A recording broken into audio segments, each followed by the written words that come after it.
사운드 트랙.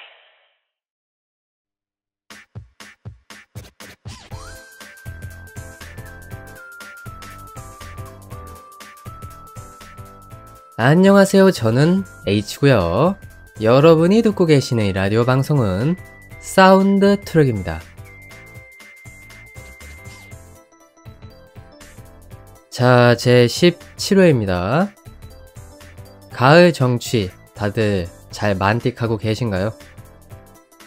저도 시기가 시기인 만큼 그 기류에 조금이라도 편승을 하고 싶다는 생각이 들어가지고 여러 가지로 고군분투하고 있는 상황입니다. 그래서 최근에는 제가 교보문고를 좀 방문을 했었거든요. 이러니 저러니 해도 다들 아시잖아요. 가을이라고 하는 계절이 또 독서의 계절이라고 하는 그러한 명칭을 갖고 있듯이 저도 한번 책 한 권을 읽기 위해서 또 사기 위해서 교보문고에 방문을 했는데, 근데 막상 가서 둘러보니까 저는 사실 그런 책을 구입하거나 볼 의도가 전혀 없었는데 교보문고에도 이제 유튜브 바람이 굉장히 많이 불고 있더라고요. 처음 유튜브 시작하는 사람들을 위해서 이제 길라잡이 차원에서 만들어진 그런 가이드라인 책이라던가, 혹은 유명 유튜버들의 경험을 다루고 있는 약간 좀 자서전 느낌이 드는 그런 책들도 굉장히 많이 널려있고 하더라고요. 물론 거기 책에 있는 내용을 무작정 따라한다고 해서 그것이 무조건 성공의 길로 나를 인도할 수 있을 것이다 라고 하는 보장은 없습니다. 그리고 제가 막상 그 책을 읽고 그대로 한다고 하는 보장도 없는 거고요. 자신만의 스타일이라는 게 있기 때문에 그 점은 다들 잘 알고 계실 것이라고 생각합니다. 하지만 역시나 좀 아는 것이 힘이라고, 제가 모르는 어떤 특수한 부분들이 또 존재할 수 있으니까 그것을 나름대로 또 습득하고자 하는 욕구가 좀 생기더라고요. 그래서 결국 괜찮다 싶은 책을 한 권 고르고 골라가지고 사긴 샀는데, 글쎄요, 이게 저한테 있어서 얼마나 도움을 줄지는 잘 모르겠습니다만 어쨌든 지금도 서서히 읽고 있긴 합니다. 오프닝 삼아서 잠깐 짧게 말씀을 드려봤고요. 이제 저는 언제나처럼 사운드 트랙의 포문을 열어보는 그런 시간을 가져보도록 하겠습니다. 잠시만 기다려주세요.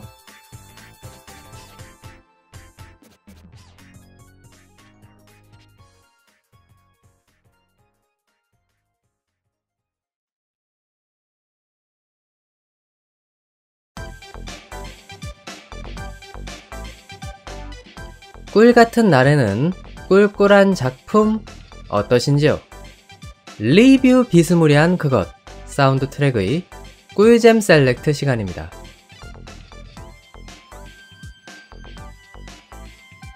자, 특정 주제에 대해서 제 나름의 감상을 전개해보는 그런 시간이죠. 과연 오늘은 어떤 작품이 사운드 트랙에 강림을 했을지 살펴보는 그런 시간을 가져보도록 하겠습니다. 자, 제가 저번 회차 엔딩에서 예고를 드렸던 대로 이번 회차의 주제는 일상물입니다. 아주 오랜만에 저희 사운드 트랙을 방문해준 일상물이죠. 자, 그러면 이제 확실하게 좀 돌입을 하기 위해서 이 작품의 장르가 어떻게 구성이 되어 있는지 살펴보는 시간을 언제나처럼 확인해 보도록 하겠습니다. 자, 우선 이 작품 장르가 크게 두 가지로 나뉘고 있습니다. 하나는 일상물이고요. 그리고 마지막으로 코미디라고 하는 장르가 공존하고 있는 작품입니다. 꽤 오랜만이죠? 장르가 이렇게 단출하게, 베리 심플하게 구성되어 있는 거는 진짜 오랜만에 여러분들에게 말씀을 드리는 것 같아요. 그리고 장르가 이렇게 단출하다는 것은 이 작품이 지향하는 바도 굉장히 심플하다는 것을 여러분들에게 직간접적으로 일깨워주는 그런 부분이라고 할 수가 있겠죠.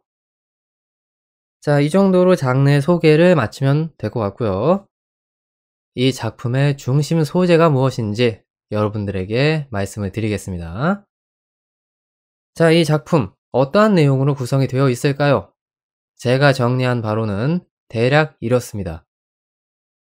게임 중독으로 타천사가 되어버린 한 여자아이의 삶을 다루고 있는 그러한 작품이라고 여러분들에게 말씀을 드릴 수가 있겠습니다. 어떤 애니메이션일지 벌써 눈에 좀 선하게 그려지는 측면이 있죠. '아 대략 이런 내용들이 좀 나오겠구나.' 라고 생각하시는 분들이 계실 것이고, 이 작품을 잘 알고 계시는 분들은 나름대로 반갑다는 인상을 받으실 거라고 생각합니다. 자, 그러면 이제 제가 소개할 거는 다 소개한 것 같고요. 이제 본격적으로 작품을 공개해 보도록 하겠습니다. 꿀잼 셀렉트, 이번 회 주제는 인류 같은 건 멋대로 멸망하세요. 애니메이션 가브릴 드로바웃입니다.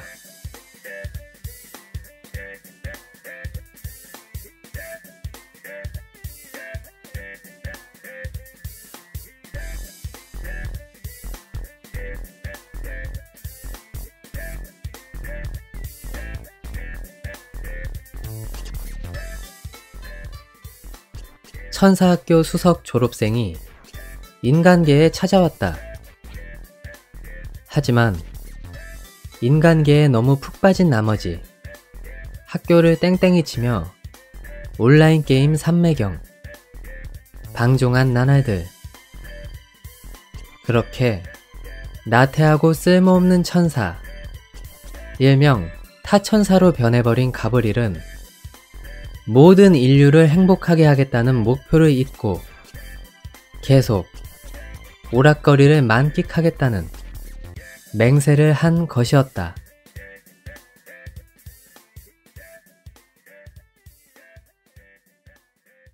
자, 작품에 대한 소개도 끝났겠다. 이제 제가 하고 싶은 이야기들을 조금 더 이어서 해보도록 하겠습니다. 저는 일단 이 작품 보면서 딱 그게 떠오르더라고요. 지금 여러분이 듣고 계시는 라디오 사운드 트랙의 제1회에서 기념비적으로 다뤘던 작품, 코바야시네 메이 드래곤이라고 하는 작품이 있었죠. 가브리엘 드롭아웃은 마치 그 작품을 좀 연상시키는 측면이 있습니다. 사실 지향하는 바는 전혀 다른데 판타지의 요소를 일상화시켰다는 그 측면으로 생각해 보면은 그 부분에서는 확실하게 공통점을 가지고 있다고 볼 수가 있겠죠. 그리고 나름대로 좀 흔한 듯한 소재이면서도 또 동시에 유니크함을 가지고 있는 작품이어서 꽤나 만족스럽게 볼 만한 여지들이 있다, 이렇게 말씀드릴 수가 있겠습니다. 그리고 뭐 오타쿠들 사이에서는 이미 이 작품에 대한 인지도가 꽤나 강력하게 형성되어 있는 걸 확인할 수 있습니다. 그렇다는 얘기는 이 작품이 나름대로 자신만의 입지를 굳혔고 방영 당시에 임팩트가 있었다, 이렇게 말씀드리는 것이 과언이 아닌 셈이겠죠. 다만 이제부터는 제가 이 작품에 대한 감상에 대해서 말씀을 드려야 될 텐데, 일단 저는 이 작품이 그렇게 편안한 톤을 지향하는 작품은 아니라고 생각합니다. 일반적인 일상물은 좀 잔잔한 이야기들, 말랑말랑한 이야기들이 연계가 되면서 그 안에 이제 약간의 코미디를 녹이는 식이거든요. 근데 이 작품 같은 경우는 코미디가 확실하게 위주가 되는 작품이 맞습니다. 그리고 그 코미디의 방식이라고 하는 것이, 제가 이렇게 얘기하는 게 적절한 그런 비유인지는 잘 모르겠는데, 어그로성 일상물이다, 이런 생각이 좀 들었었거든요. 그러니까 이 작품이 이야기를 끌어나가는 그런 주력 패턴이라고 하는 것이 작품에 등장하는 일부 캐릭터들에게 골탕을 먹인다던가 혹은 놀림을 가해서 그거를 동력으로 이야기를 전개해 나가는 패턴을 계속 구사하고 있거든요. 그러다 보니까 작품의 어떤 전체적인 맥락이 어그로성으로 좀 이야기를 끌어나가는 것이 아닌가, 이런 식의 생각이 좀 드는 측면이 없지 않습니다. 그래서 만약에 약간 그런 종류의 패턴을 싫어하시는 분이라고 하면 이거는 확실하게 좀 호불호가 갈릴 만한 요소가 될 것이다, 이런 생각을 좀 해 보게 되네요. 자, 그리고 두 번째로 말씀드리고 싶은 부분은 개인적으로는 굉장히 좀 아쉬운 부분인데, 이 작품에서 제시하고 있는 설정들, 이것들이 비교적 그렇게 명확하지가 않습니다. 이거는 뭐 그냥 제 성향 때문에 그렇게 느끼는 걸 수도 있어요. 저는 작품에서 제시하는 설정이 나름대로 합리적이고 개연성이 있다는 생각이 들면 수긍을 하면서 그 뒤에 이제 캐릭터의 성격이라든가 혹은 이야기 전개 이런 데에 집중을 많이 하게 되는 편인데, 이 작품에서 중간중간 던져주는 설정들이 있거든요. 근데 그 설정들이 뭔가 앞뒤 맥락에서 그렇게 연결이 잘 안 되는 것 같고 빈틈이 보이는 듯한 그런 부분들이 있단 말이죠. 물론 애시당초 워낙에 가벼운 그러한 이야기를 지향하는 작품이다 보니까 그 점이 그렇게 신경 쓰이지 않고 그냥 대략적으로 넘어갈 수 있는 맥락일 수도 있습니다. 하지만 이상하게 저는 그게 신경이 많이 쓰이더라고요. 그러다 보니까 작가가 조금 더 이 작품의 설정을 약간 다듬고 명확하게 해 줬으면은 더 좋지 않았을까 하는 그런 내심 아쉬움 이런 것이 좀 들더라고요. 뭐 여러분들의 감상이 어떨지는 제가 모르겠습니다만 제가 느낀 감상은 이 정도로 나름대로 심플하게 정리를 해서 말씀드려 봤습니다. 자, 그러면 이제 본격적으로 이 작품에 대해서 제가 선택한 3 가지의 포인트 여러분들에게 말씀을 드려보는 그런 시간 가져보도록 하겠습니다. 근데 제가 이미 어떤 식의 이야기를 다룰지를 말씀을 많이 드린 것 같아요. 아마 포인트에 해당하는 제목들을 여러분들이 좀 하나하나씩 들어보시면은 '아 그래. 이 얘기하려고 하는구나.' 라고서 대략적으로 감이 오실 겁니다. 어찌 되었든 이제 진짜 본격적으로 시작을 해 보도록 하겠습니다. 자, 제가 선택한 첫 번째 포인트입니다. 제목을 한번 이렇게 정해 봤습니다. 악마의 조건. 자, 이게 무엇을 뜻하는 것일까요? 내용으로 퐁당 빠져보도록 하죠.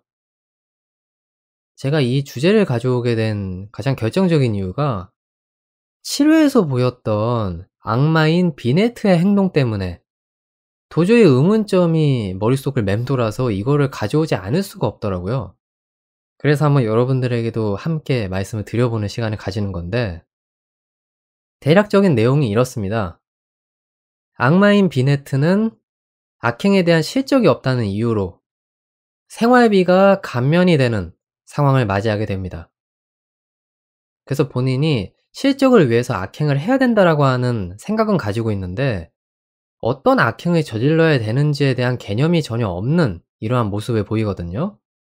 그러다 보니까 어떤 상황까지 가냐면 가브릴이 일하고 있는 카페의 점장, 생 인간입니다, 이분은.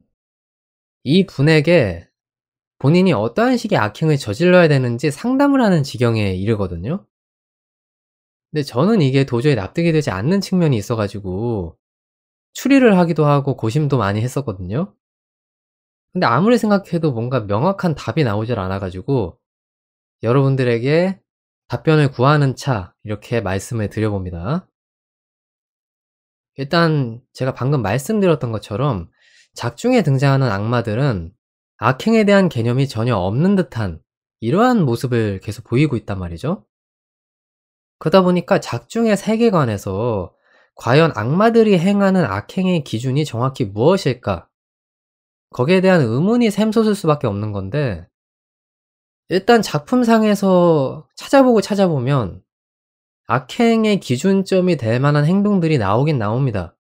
근데 이게 누구에게 나오는 거냐면은 사타냐라고 하는 비네트와 친구인 악마의 행동으로 조금이나마 이제 나오는 건데, 여기서 제시하고 있는 것도 사실 이게 진짜 악행인지 아니면 사타냐가 본인의 기준대로 그냥 악행 비스무리한 것을 저지르는 건지 잘 좀 판단이 안 돼요.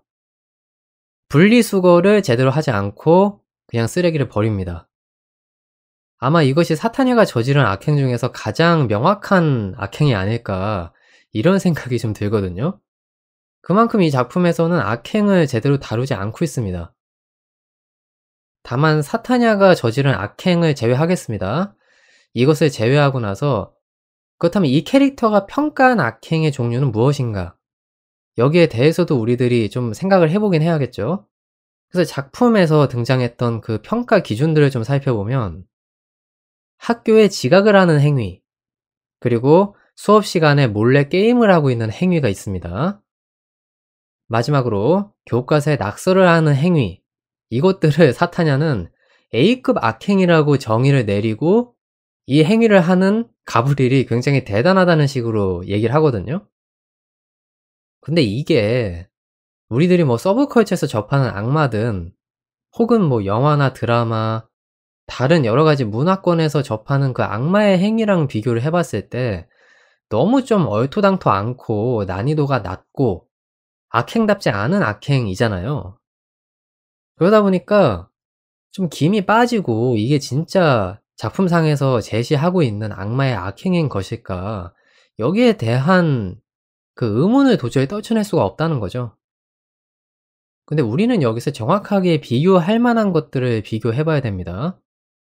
악마의 악행에 대한 취급이 이런데 천사의 선행에 대한 취급은 어떨 것인가? 여기에 대해서도 좀 살펴봐야지 동질의 비교가 가능할 것이라고 저는 생각을 하거든요.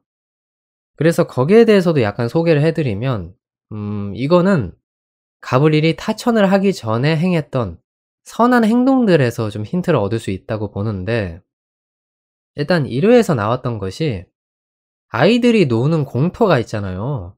근데 그 공터에서 잡초가 무성하게 자라 있는 것을 가브릴이 파악을 하고 그거를 이제 뽑고 정리하는 봉사 활동을 자발적으로 하는 걸 볼 수가 있거든요. 그리고 그것과 더불어서 아이들과 신나게 놀아주는 이러한 행위들도 이제 연달아서 이어가는 걸 봤을 때 이것이 아마 천사의 행위의 기준일 것이라는 생각이 들긴 듭니다. 근데 사실 이거는 우리들이 머릿속으로 생각하는 천사의 선행, 그 범주에서 그렇게 크게 벗어나는 행동은 아니거든요. 충분히 예측 가능하고 우리들이 스탠다드하게 생각하는 천사의 선행, 여기에 굉장히 근접한 모습이기 때문에 별로 그렇게 이질적인 느낌이 들진 않죠. 그리고 이거는 약간 좀 다른 맥락인데 천사들이 하는 과제가 존재하더라고요. 인간계의 어떤 특수한 정보를 프린트물이나 과제의 형태로 제출하는 이러한 행위들을 하는 걸 2 회에서 볼 수가 있는데, 제가 정확히 기억을 하는 건지 모르겠는데 독신 남성이 좋아하는 음식인가요? 뭐 아무튼 그러한 것들을 조사한 프린트를 1000개 제출해야 된다라고 하는 묘사가 나오죠. 이것도 사람에 대해서 파악을 해야지 거기에 알맞는 선행이라는 걸 할 수 있는 거니까 충분히 납득이 되는 측면이 있다고 봅니다. 근데 이것처럼 천사가 행해야 되는 일이라든가 말 그대로의 선행, 이것들은 우리들이 충분히 납득할 수 있을 법한 것들로 구성이 되어 있는 거를 알 수가 있어요. 그리고 뭐 굳이 선행이라고 하는 거는 사실 사전적인 의미를 우리들이 찾아보지 않아도 알 수 있는 거잖아요. 근데 악마의 악행이라고 하는 것은 우리들이 머릿속으로 일단 구상하고 있는 것들이 있잖아요. 뭐 사람에게 물리적인 해를 끼친다든가 저주, 그 밖에 이제 살상 같은 것들을 예로 들 수도 있겠죠. 혹은 타락이라든가. 근데 천사에 대한 내용은 이렇게 명확하게 구성이 되어 있는데, 뭐 명확하다고 표현하기 좀 그럴 수 있습니다. 악마에 대한 기준은 너무 좀 불명확하게 전개가 되어 있다. 이 점이 계속 작품을 보면서 머릿속에 밟히더라고요. 그러다 보니까 이 부분에 대해서 나름대로 좀 추리를 해 보게 되는 측면이 없지 않은 것 같습니다. 뭐 예를 들면 제가 추리해 본 내용들이 총 한 4개 정도가 되는데 하나하나 말씀을 드려 보면, 일단 첫 번째로 '사타냐의 기준이 맞다.' 이러한 가설을 내세울 수가 있는 거죠. 만약에 사타냐가 행한 그 악행들이라든가 혹은 사타냐가 악행이라고 분류한 내용들, 이것이 사실이라고 하면 우리가 생각하는 것보다 악마의 악행이라고 하는 그 기준점이 굉장히 낮다는 얘기가 되는 거죠.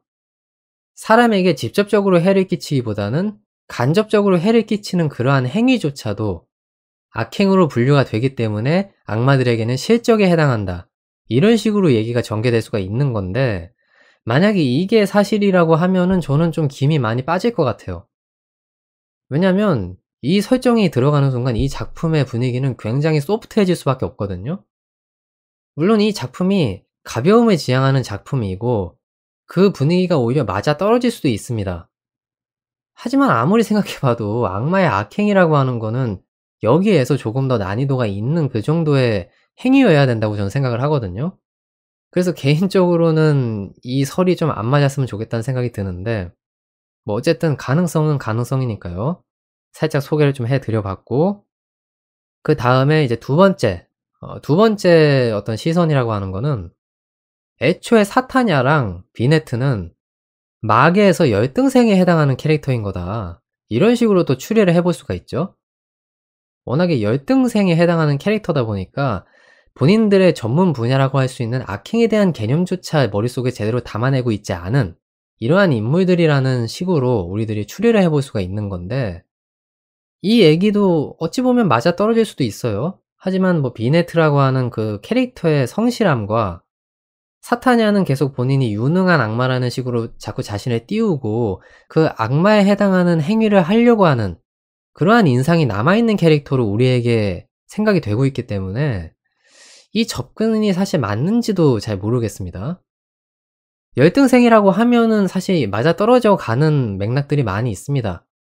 근데 그렇기에는 이 캐릭터가 가지고 있는 성격들이 워낙에 그 부분이랑은 약간 좀 상반되는 측면들이 있기 때문에 이것도 사실 맞을지 어떨진 모르겠어요. 그리고 세 번째 저만의 어떤 추리. 오히려 좀 생각을 약간 반전시켜서 마계에서 우등생의 가능성도 우리는 고려를 해 봐야 된다고 생각하거든요. 근데 평가 기준이 우리가 생각하는 것과 좀 다른 거죠. 악행에 대한 것이 평가가 아니고 순수한 육체적 강함, 이것이 혹시 평가 기준이 아닐까? 이런 식으로 또 생각을 해볼 수가 있습니다. 제가 왜 이런 생각을 하냐면 작품상에서 비네트라든가 사타냐 이 두 명의 캐릭터가 육체적으로 꽤나 단련이 되어 있는 듯한 묘사들이 나오거든요.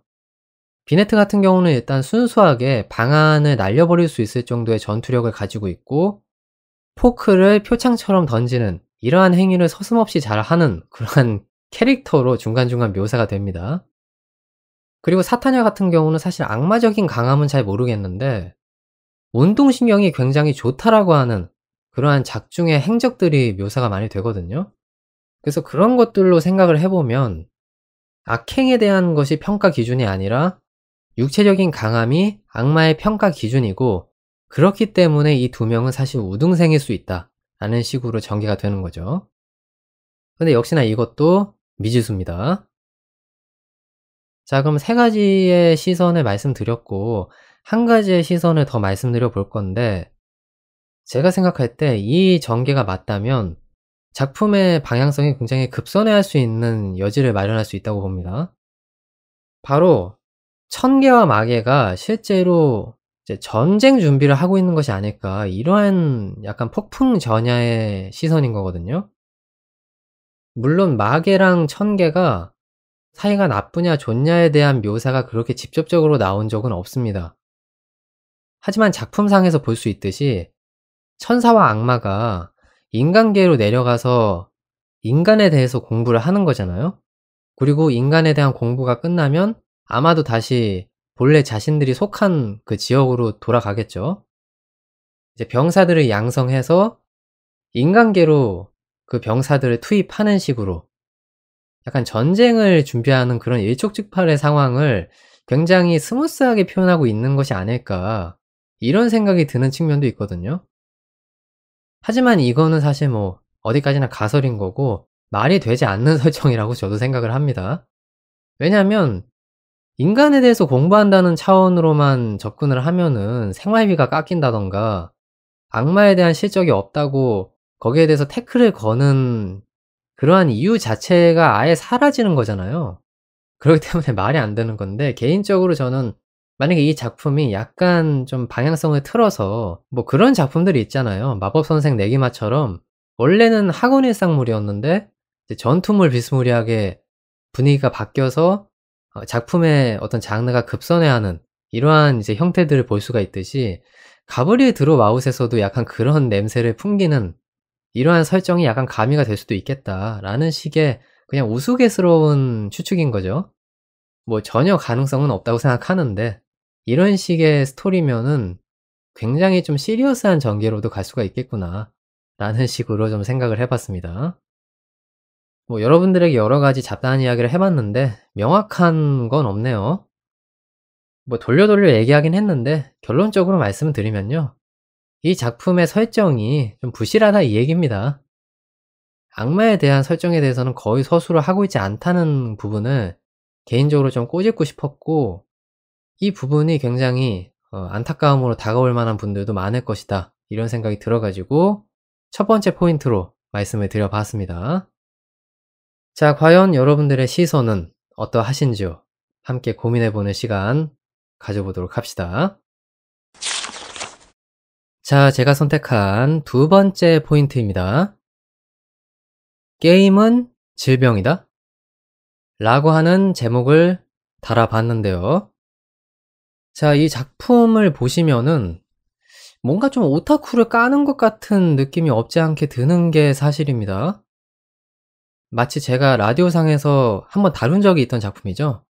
이능 배틀은 일상계 속에서, 그 작품상에서 하토코가 이제 오타쿠를 까는 듯한 이야기를 굉장히 방대하게 방출했던 그 장면을 두고서 가불론박이 많았듯이, 이 작품도 사실 지능적으로 오타쿠를 저격하고 있는 그런 작품이 아닌가 하는 인상이 좀 들었던 건데요.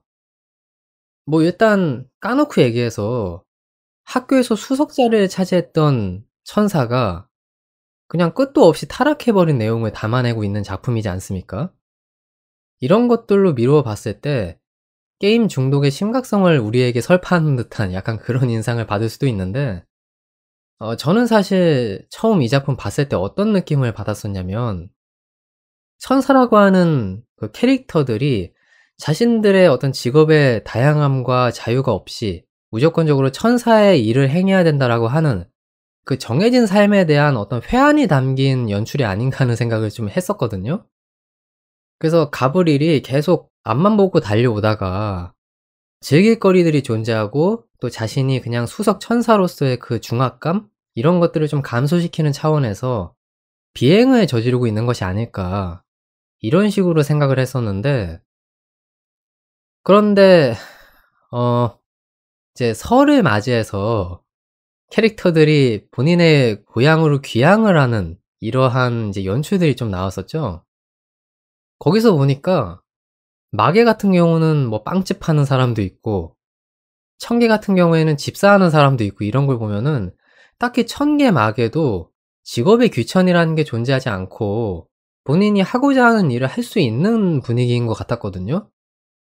그런 생각이 들다 보니까 제가 생각을 했던 가설이 와장창 무너져 버리는 현상이 발생했는데, 그래서 일부 시청층은 이 작품에서 가브릴이 그냥 정상의 위치에 존재했던 캐릭터였다가 이렇게 일말의 여지도 없이 타락하게 된 현상을 보고서 내심 불편함을 느끼실 수도 있다고 봅니다. 근데 그렇게 느끼실 수밖에 없는 것이, 제가 아까 전에도 짤막하게 소개를 해 드렸었잖아요. 이 작품은 어그로성 일상물에 가깝다, 이러한 말씀을 드렸었는데, 그러다 보니까 캐릭터의 어떤 묘사라고 하는 것이 굉장히 선명해야 될 필요성이 있죠. 가브릴에 대한 캐릭터 형성은 그냥 타천사인 겁니다, 애초에. 그런 상황이다 보니까 작품상에서 이 캐릭터가 사실은 계속 선함을 유지하고 있는 캐릭터인데 게임에 빠져서 방탕한 생활을 좀 하는 것이다라는 식의 묘사들이 많이 등장을 하지 않았어요. 그런 상황이다 보니까 많은 사람들이 이 캐릭터에 대한 해석을 좀 많이 자유롭게 하질 못하는 상황이니까 그 점에 대해서는 약간 좀 미묘한 감상을 느끼실 수도 있겠다라는 생각이 듭니다. 물론 냉정히 찾아보면 가브릴이 선한 행동을 하는 것들이 있긴 합니다. 뭐 예를 들면 이제 비네트가 감기에 걸렸을 때 본인의 없는 사비를 털어서 우동이라던가 뭐 약을 사줬었나요? 그러한 묘사들이 이제 등장했던 부분이 있었고, 또 이제 사타냐를 괴롭혔던 걔가 유기견으로 보호소에 끌려갈 판이니까 본인이 이제 나서서 사타나의 집주인에 해당하는 인물에게 맨션에서 개를 키울 수 있게 해달라 부탁을 하고 본인이 그 사실을 숨기는, 이러한 또 선행을 베푸는 것을 볼 수도 있죠. 그런 것들을 생각해 봤을 때 이 캐릭터가 사실은 선한 캐릭터다라고 하는 식으로 우리들이 생각을 해볼 수 있고, 내면의 착함을 갖고 있으니까 괜찮다라고 생각할 수도 있겠지만은, 어디까지나 이 작품은 아까도 말씀드렸듯이 어그로성 일상물입니다. 우리들이 흔하게 접하는 말랑말랑한 일상물이랑은 그 분위기가 기본적으로 달라요. 그러다 보니까 가브리엘의 타락이라고 하는 것이 그냥 맨 땅에 헤딩을 하듯이 지하로 파고드는 식의 그런 명확한 어떤 설정처럼 느껴지는 측면이 있다 보니까 이 부분에 대해서 좀 아쉬움을 느끼시는 그러한 분들이 분명히 존재할 겁니다. 근데 제가 약간 좀 과하게 반응하는 건지 뭔진 모르겠는데 유독 이 작품에 약간 좀 그런 묘사들이 많지 않나요? 설정 과잉이라든가 돌려가기 혹은 뭐 동족 혐오 이런 식의 유독 중독 묘사들이 많이 등장하는 측면들이 있어요. 뭐 상징적으로 오타쿠를 저는 형상화한 거라고 생각하긴 하는데 뭐 예를 들면 라피엘 같은 경우는 본인이 스토커질을 하는 상황이잖아요. 그리고 자신의 재미를 추구하기 위해서 특정인을 괴롭히는 약간 이런 인상이 있는 캐릭터로 묘사가 되고 있죠. 그리고 사타냐 같은 경우는 전형적으로 홈쇼핑에 중독되어 있는 방탕한 생활을 하고 있는 이러한 묘사로 등장을 하는 측면이 있기 때문에 이것도 역시나 중독 묘사에 가깝고 비네트 같은 경우는 사실 가장 정상적인 캐릭터이지만 묘하게 그 이벤트라고 하는 게 있죠. 특수한 기념일이라든가 그런 부분들을 과하게 챙기고 거기에 대해서 즐기려고 하는 그러한 설정들이 달라붙어 있어 가지고 뭔가 중독 묘사를 가진 것에 대해서 상징적으로 계속 표현을 하려는 측면들이 보이고 '이 작가가 약간 그런 거에 좀 트라우마가 있나?' 약간 그런 생각이 또 얼핏 드는 측면도 있는데 뭐 그냥 그런 거에 대한 해석을 그렇게 깊게 할 필요성은 사실 없겠죠. 단순히 재미를 추구하기 위해서 넣은 설정이긴 할 텐데 어찌 되었든 간에 음 뭔가 '오타쿠들에게 메시지를 전달하기 위한 약간 그런 연출일 수도 있겠다.'라는 미묘한 감상이 드는 거를 어쩔 수 없다는 거죠. 뭐 결론적으로 무슨 얘기를 하고 싶은 거냐면 게임에 너무 심취하진 마십시오. 그게 이 작품에서 가장 우리들이 뼈저리게 느낄 수 있는 교훈이 아닌가 하는 생각이 들어 가지고 말씀을 한번 드려 봤습니다. 자, 제가 선택한 마지막 포인트입니다. 당신네들의 교육이라고 하는 제목을 선정해 봤는데요. 자, 제가 또 어떠한 이야기를 전개해 나갈지 여러분들 깊이 있게 들어주시길 바라겠습니다. 제 7화에서 음 이게 참 7화가 저한테 여러 가지 그런 생각을 하게 만드는 마중물의 역할을 톡톡히 해낸 것 같다는 생각이 드는데 뭐 어쨌든 돌아와서 말씀을 드리겠습니다. 작중에서 이런 묘사가 나오죠. 가브리엘과 비네트의 생활비가 낮게 책정돼서 이들이 당혹감을 감추지 못하는 이러한 모습을 보이는 묘사가 나오잖아요. 근데 그 장면을 보면서 저는 이 작품에서 추구하고 있는 천계와 마계의 교육 시스템이 정확히 어떻게 구축이 되어 있는 것이냐. 약간 이 부분이 좀 궁금해지더라고요. 그리고 여러 가지 또 의문점을 낳는 측면이 있어 가지고 여러분들에게 또 간략하게 소개를 해 드리도록 하겠습니다. 자, 우선 첫 번째로 제가 되게 궁금한 점이 뭐냐면 작중에서 존재하는 천사와 악마는 국가 고위직에 해당하는 걸까? 공무원에 해당하는 걸까? 그러니까 이 부분에 대한 정확한 개념을 잘 모르겠더라고요. 제가 여기에 대해서 의문점을 품게 됐던 게 뭐였냐면은 아까 전에 제가 말씀을 살짝 드리긴 했는데 마계에서 보면은 사타냐의 가족이죠. 빵집을 운영하는 듯한 묘사가 나옵니다. 그리고 천계 같은 경우를 예로 들면 라피엘의 집안이 상당히 부잣집인데 거기서 집사를 하고 있는 천사가 있다는 식의 묘사가 나오죠. 이런 것들로 보면은 천계와 마계의 직업이라고 하는 것이 무조건 천사와 악마로 귀결이 되는 것이 아니고 그 안에서도 다양한 직업군을 형성해서 일을 할 수 있는 것처럼 보이거든요.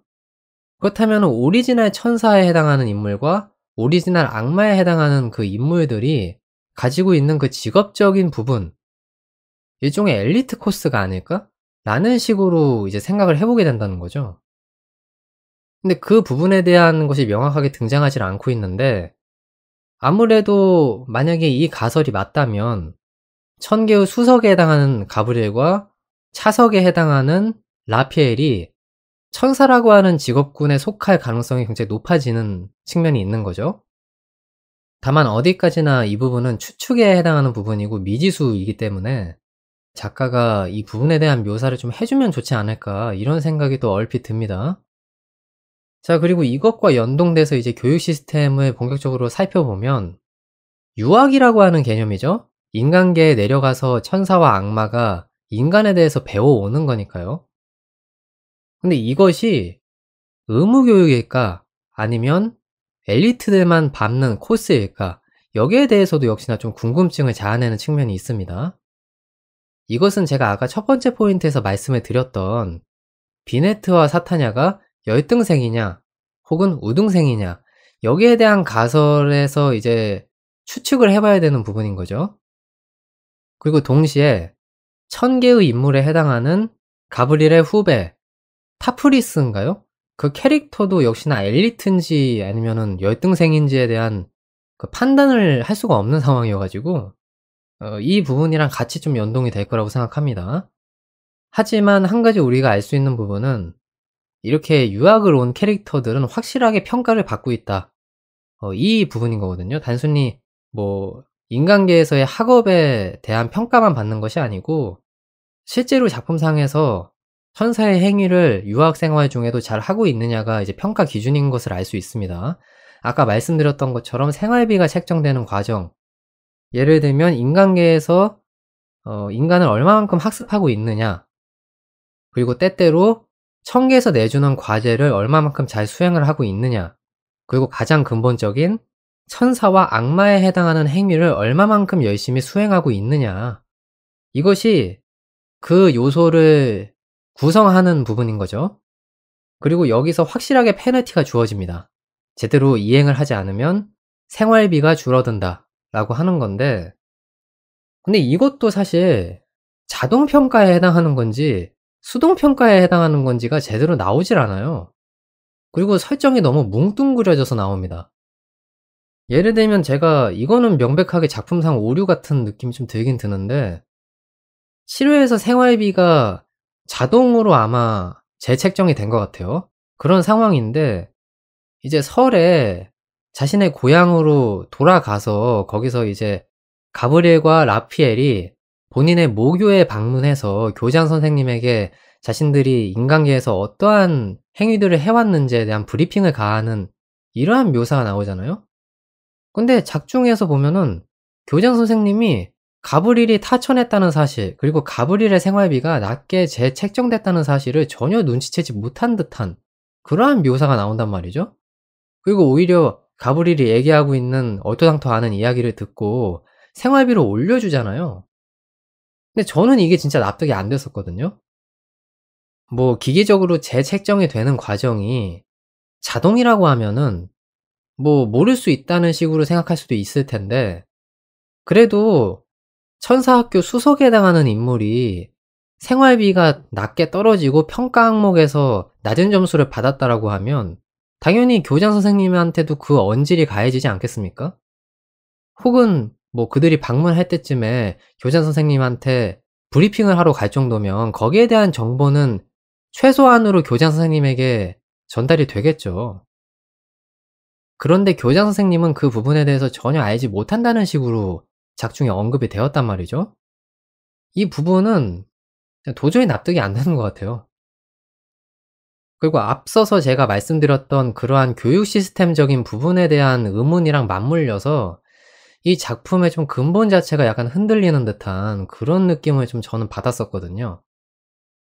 굉장히 명확한 소재, 그리고 사람들에게 직관적으로 다가올 소재를 가지고 있음에도 이렇게 좀 설정상의 빈틈으로 인해서 평가 절하가 될 수 있는 부분들이 존재한다는 사실이 개인적으로는 좀 진짜 아쉬움으로 다가왔다고 말씀드릴 수가 있겠습니다.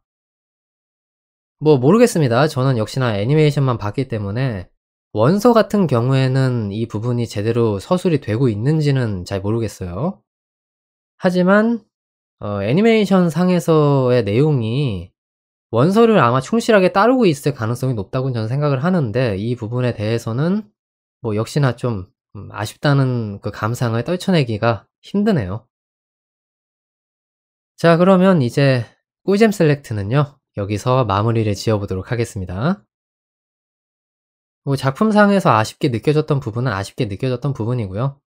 캐릭터 잘 뽑혔고 재미도 나름대로 가지고 있는 이 작품, 여러분들도 재미있게 감상을 해보시고 자신만의 시선을 가져보시면은 그것만으로도 충분히 가치가 있지 않을까 하는 생각이 들고요.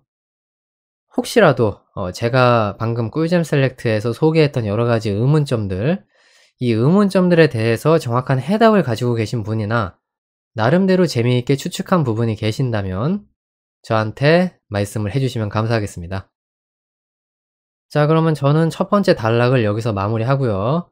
이제 두 번째 단락에 해당하는 노잼 셀렉트를 준비하러 떠나보도록 하겠습니다. 저는 그럼 머지않아 곧 다음 코너로 다시 찾아뵙도록 하겠습니다. 사운드 트랙.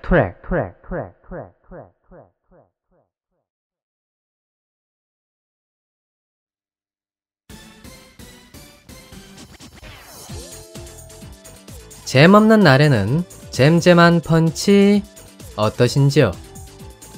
비판 비스무리한 그것, 사운드 트랙의 노잼 셀렉트 시간입니다. 자, 대외적인 비판 여론을 탐구해보는 시간이죠. 오늘 제가 선택했던 작품의 여론은 어떤 식으로 형성이 되어 있을까요? 한번 차근차근히 여러분들에게 브리핑을 해보는 시간 가져보도록 하겠습니다.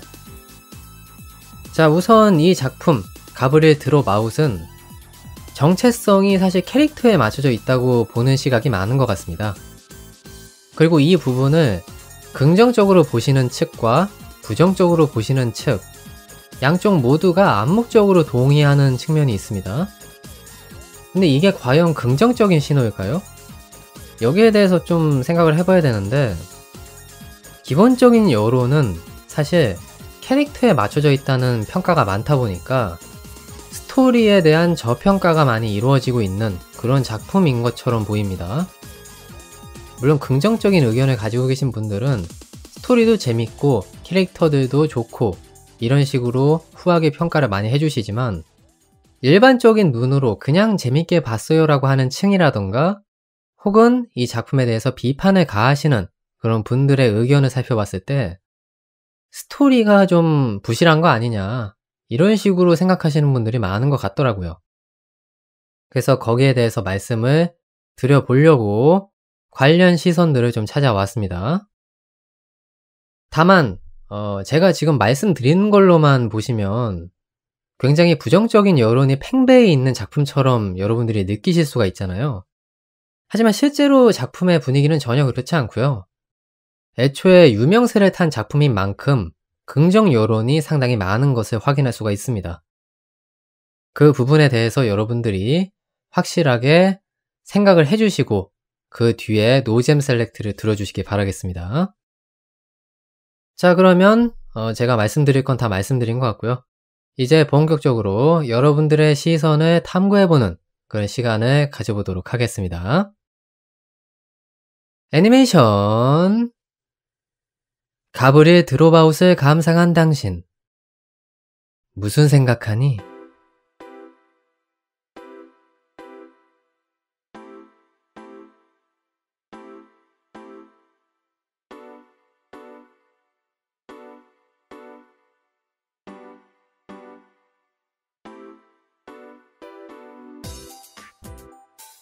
니마, 그 원작을 보지 마오.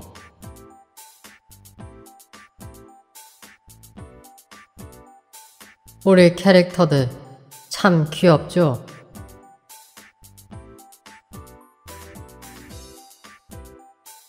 일본식 개그로 간다.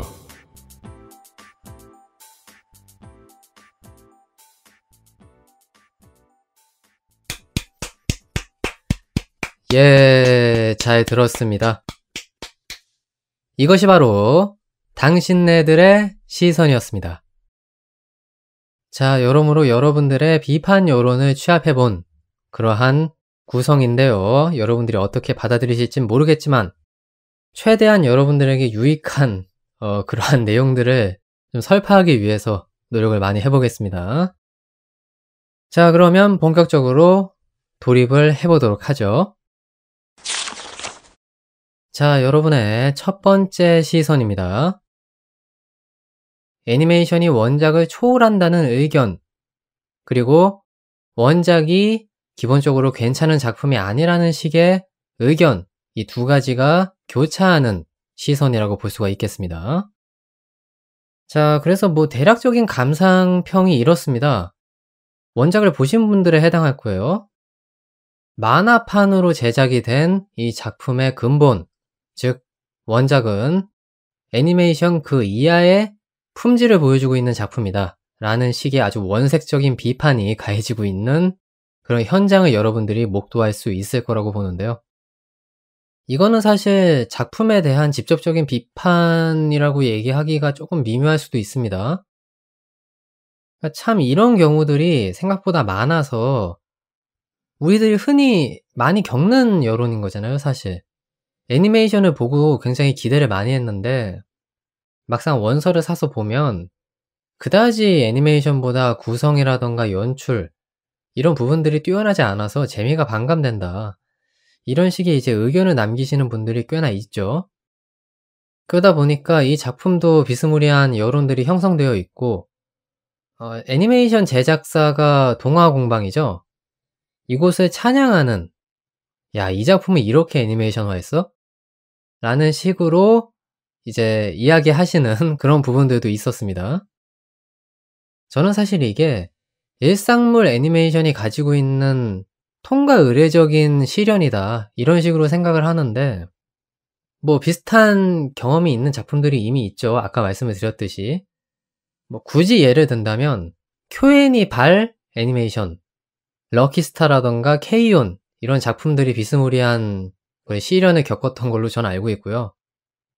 그 밖에도 우리들이 하나하나 열거하면 입 아픈 다양한 일상물들이 존재합니다. 근데 이런 여론이 생긴다는 걸 우리들이 인지하다 보면 그만큼 애니메이션 제작에 얼마만큼 많은 인원들이 투입이 되고 많은 작가진들이 이야기 구성에 공을 들이고 특수한 요소들을 더 섞어서 품질을 더하는지를 새삼 느끼게 되는 거죠. 어쨌든 이러한 여론이 존재하고 있는데요. 여러 가지 그 시선들이 많이 있었습니다. 뭐 예를 들면 이 작품은 원서를 딱히 볼 필요성은 없다. 그냥 애니메이션만 보면은 그걸로 장땡이다. 이런 식으로 얘기하시는 분들도 계셨고 또 애니메이션을 그렇게 재미있게 보지 않으신 분들 중에서 또 원서까지 보신 분이 일부 계시는 것 같아요. 그런 분들이 뭐라고 남기시냐면은 애니메이션은 사실 내가 봤을 때 설정을 잘 이해하고 만든 것 같지 않더라. 그리고 스토리도 좀 별로라고 생각을 했었는데 그런데 원작이 더 심하더라. 그러니까 진짜 원작은 아예 볼 생각을 하지 마라. 이런 식으로까지 이야기하시는 분들이 계시더라고요. 그리고 또 여타 일부 리뷰들을 살펴보면은 비교를 하는 여론도 존재했습니다. 이 작품이 아까 전에 제가 꿀잼 셀렉트에서 소개했던 것과 100% 일치하는 그런 의견인 건데 판타지 일상을 다루고 있잖아요. 그러다 보니까 쿄애니에서 제작한 코바야시네 메이 드래곤 이 작품과 이제 비교선상에 놓고 이야기를 하시는 분들이 많이 계셨는데 저는 사실 이거를 같은 기준에서 비교하면 좀 안 된다는 생각이 들긴 듭니다. 왜냐면 지향하는 바가 좀 다르거든요. 코바야시네 메이 드래곤 같은 경우는 일상물에 드라마적인 요소가 섞여 있는 그러한 작품이라고 볼 수가 있습니다. 실제 좀 감성적인 이야기들도 많이 오고 가고 단순히 그냥 코미디 일상으로만 치부하기에는 뭔가 좀 깊이 있는 이야기들이 오고 가는 측면이 분명히 있거든요. 하지만 가브리엘 드로바우 같은 경우는 그런 부분들이 거의 존재하지 않습니다. 말 그대로 일상과 코미디에 올인을 한 작품이다 이렇게 말씀드릴 수 있는 측면이어서 그 점에서 동일선상으로 비교하는 것이 조금 미묘할 수도 있겠다라는 생각이 들죠.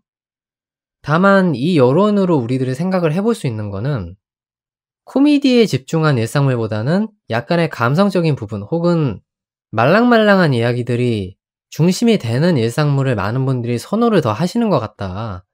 이 부분에 대해서 우리들이 상징적으로 좀 파악을 해볼 수 있다는 그러한 생각이 듭니다.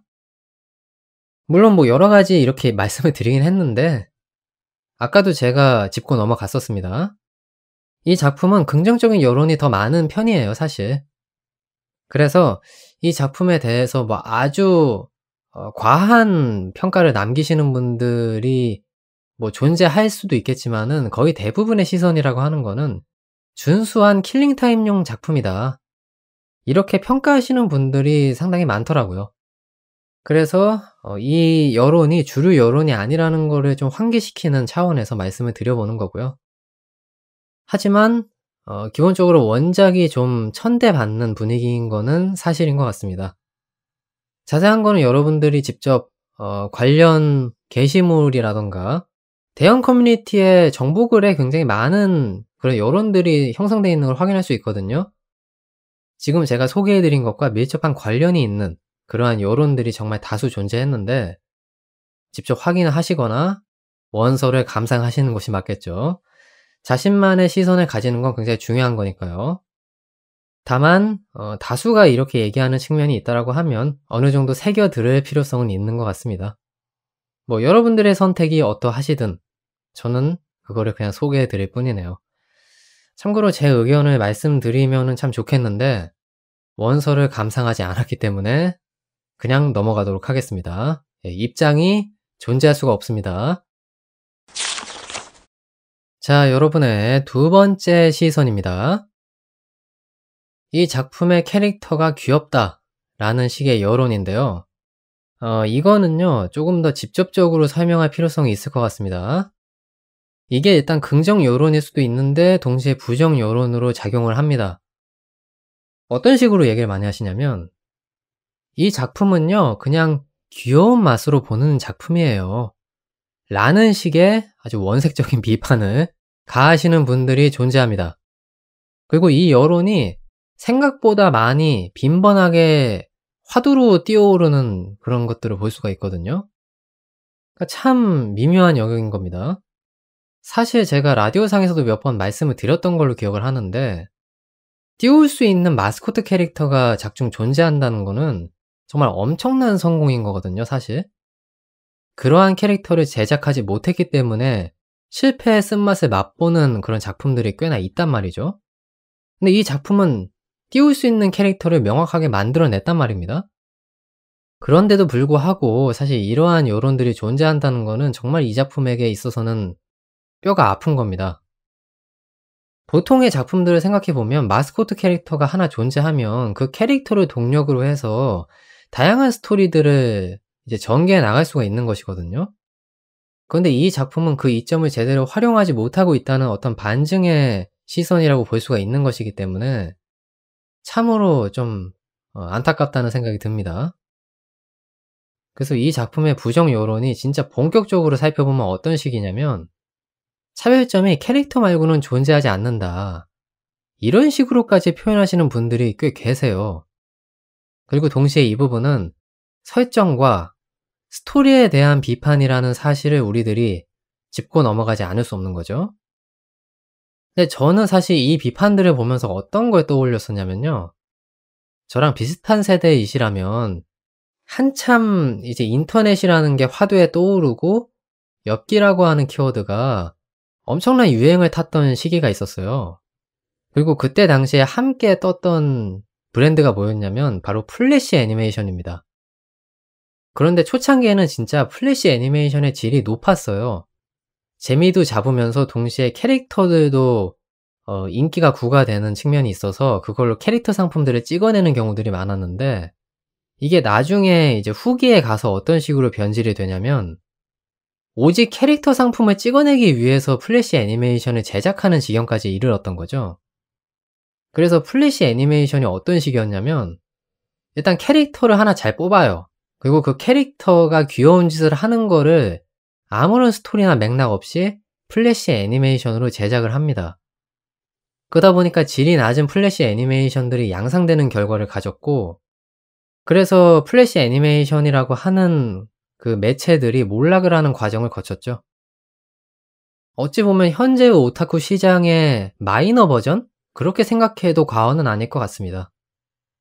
사실 일본 애니메이션이 현재 보이고 있는 그러한 행태가 그 부분이랑 거의 일맥상통한다고 볼 수도 있죠.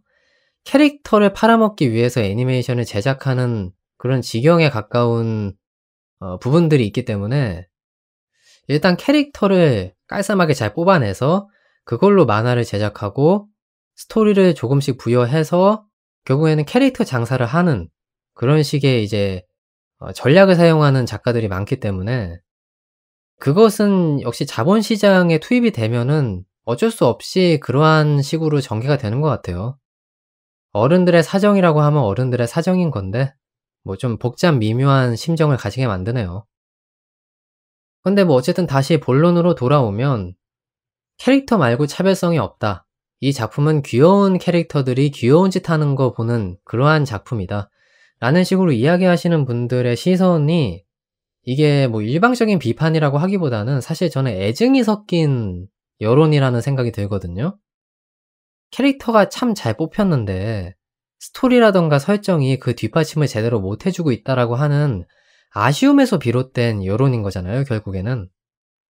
그러다 보니까 참 이분들의 심정이 머릿속에 좀 그려지고 나름대로 공감을 하게 되는 측면이 있는 것 같습니다.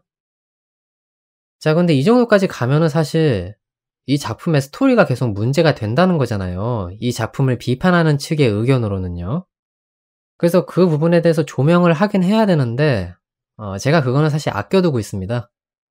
마지막 시선에서 그것들을 좀 풀어내는 시간을 가져보고 싶어가지고 아껴두고 있는데 어쨌든 마지막 시선으로 넘어가서 그것들을 좀 말씀드려 볼 거고요. 그럼 뭐 이왕 캐릭터에 대한 이야기가 좀 나왔으니까 어떤 캐릭터들이 떴는지 좀 살펴보는 시간을 가져볼까요? 약간 좀 비하인드 같은 느낌으로 이 부분을 살펴보도록 하겠습니다. 자, 우선 캐릭터 지분은 제가 보기에는 한 2대8 정도인 것 같아요. 가브릴 그리고 사타냐 이 두 명의 캐릭터가 꽤 인기가 있는데 가브릴 같은 경우는 사실 전형적인 오타쿠 모해화에 가깝잖아요. 그러다 보니까 많은 이제 이 작품을 보신 오타쿠층이 호의적인 시선을 보내시는 것 같다는 생각이 들고요. 그리고 사타냐 이 캐릭터는 작품상에서는 거의 진주인공급으로 묘사가 되고 많은 분들에게 인기를 얻은 그런 상징적인 캐릭터라고 볼 수가 있겠는데 참 특이한 캐릭터입니다.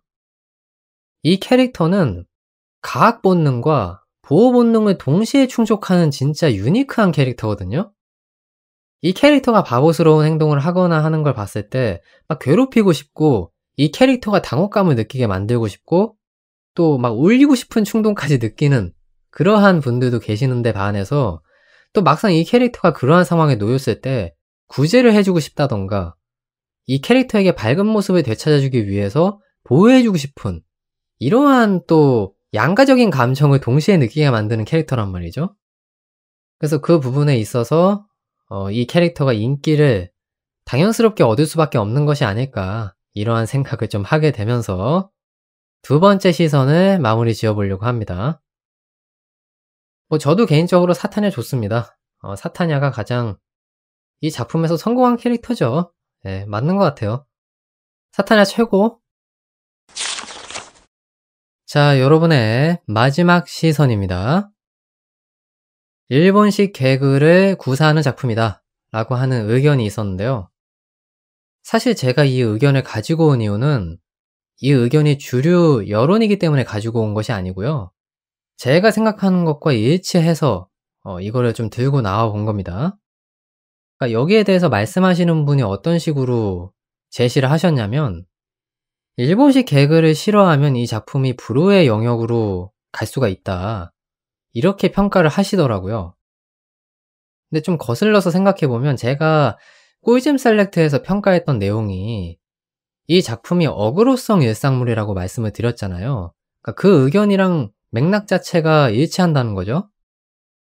일본식 개그라고 하는 것이라면은 이 작품에서 추구하고 있는 것이 흔히 이제 보케와 츠코미 이 두 가지 요소가 있잖아요.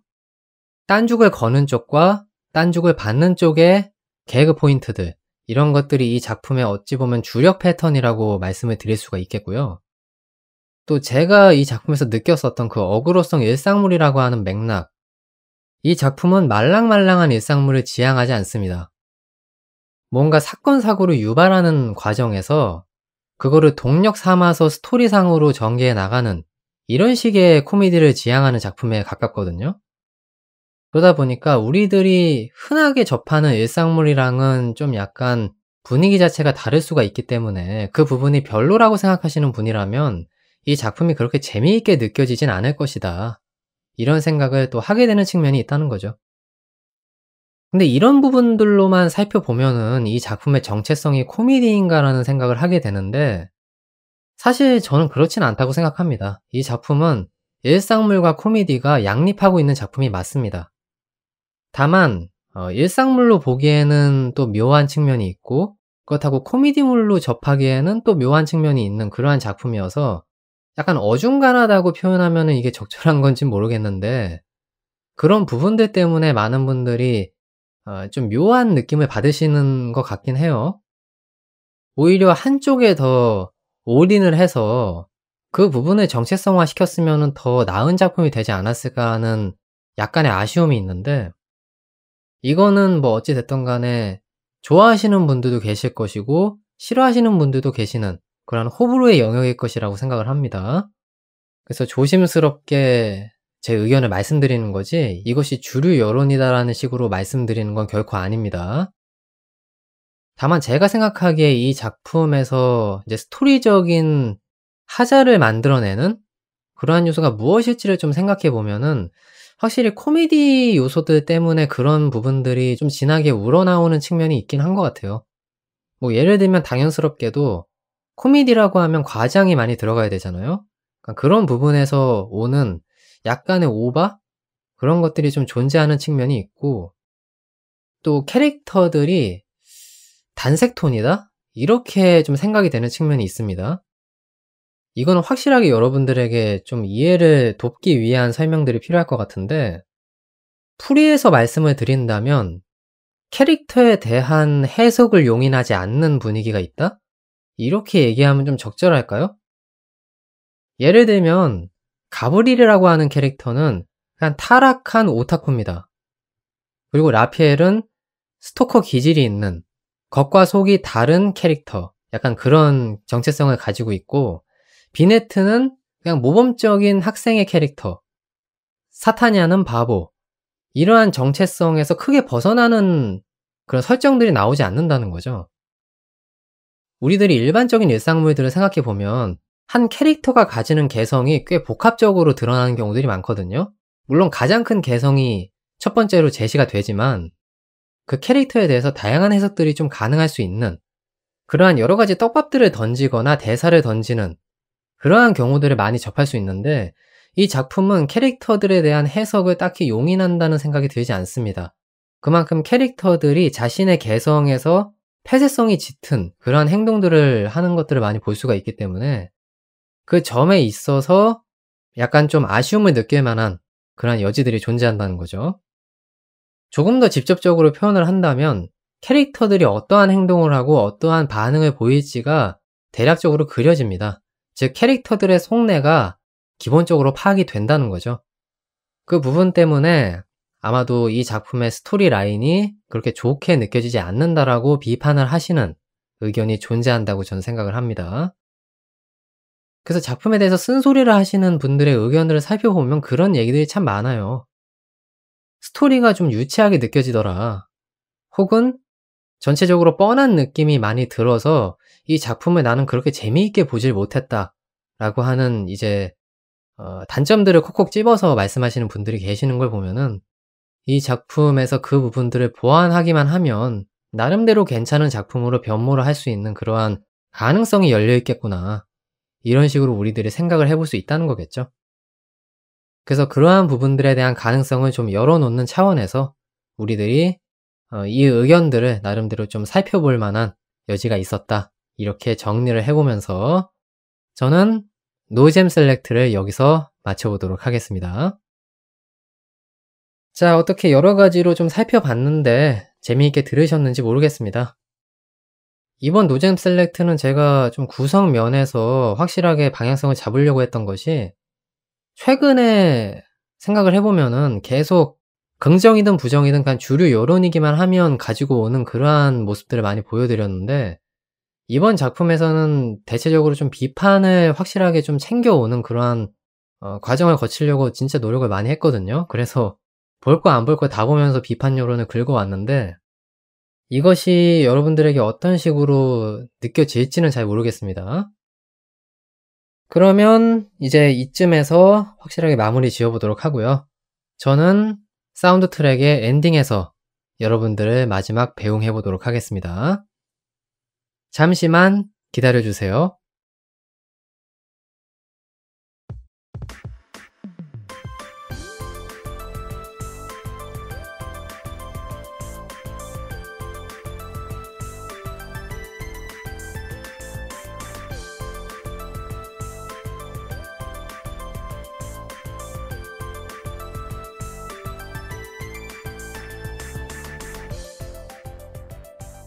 자, 여러분, 라디오 재미있게 잘 들으셨나요? 이제 엔딩입니다. 뭔가 좀 추측성 이야기들의 향연이었던 것 같다는 생각이 듭니다. 작품에 대한 이야기들을 전반적으로 했는데 다 좀 설정에 대한 추측이 많았고 또 여러분들에게 뭔가 제시하거나 고민을 하게 만드는 그런 식의 이야기들이 많이 전개가 됐던 것 같은데요. 과연 제가 작품을 100% 즐긴 게 맞을까? 여기에 대해서 좀 미묘한 감상이 드는 측면도 있지만 어찌되었던 맛있게 작품을 뜯어 먹은 것 같습니다. 근데 지치긴 지칩니다. 언제나 느끼는 건데 한 번에 다 쏟아내고 나서 마지막 엔딩을 접할 때의 그 감상이라고 하는 거는 사실 피곤함입니다. 피곤함. 여러분들에게 밝은 모습 항상 보여드리려고 정말 애를 많이 쓴다는 거 꼭 인지해 주시면 좋겠고요. 저는 그러면 이제 휴식을 취하기 위해서 물러나야 될 텐데 언제나처럼 다음 회차에서 제가 어떤 작품을 들고 올 건지 거기에 대한 예고를 역시나 하고 나서 마무리를 지어보도록 하겠습니다. 자, 다음 회차에서 제가 가지고 올 작품은요, 되게 오랜만입니다. 되게 오랜만에 여성향 작품을 하나 가지고 오려고 합니다. 전에 신들의 장난을 제가 가지고 와서 이야기를 했었죠. 그런데 그때 당시 신들의 장난은요, 사실 아시는 분들만 아시는 그런 작품이었는데 이번에 제가 들고 오려고 마음을 먹은 작품은 검증이 완료된 작품입니다. 근데 뭐 이 정도만 얘기하면 거의 아실 만한 분들이 많을 겁니다. 여성향 작품 중에 메이저화된 작품이 그렇게 많진 않거든요. 그래서 여러분들이 마음껏 추측을 할 수 있도록 저는 힌트를 제시해 드렸고요. 어찌되었던 그걸 재미있게 보고 나서 여러분들 앞에 서겠습니다. 그때를 기대해 주시면서 저는 다음 회차로 다시 찾아뵙도록 하겠습니다. 자, 그러면 좋은 하루 보내세요. 지금까지 사운드 트랙이었습니다.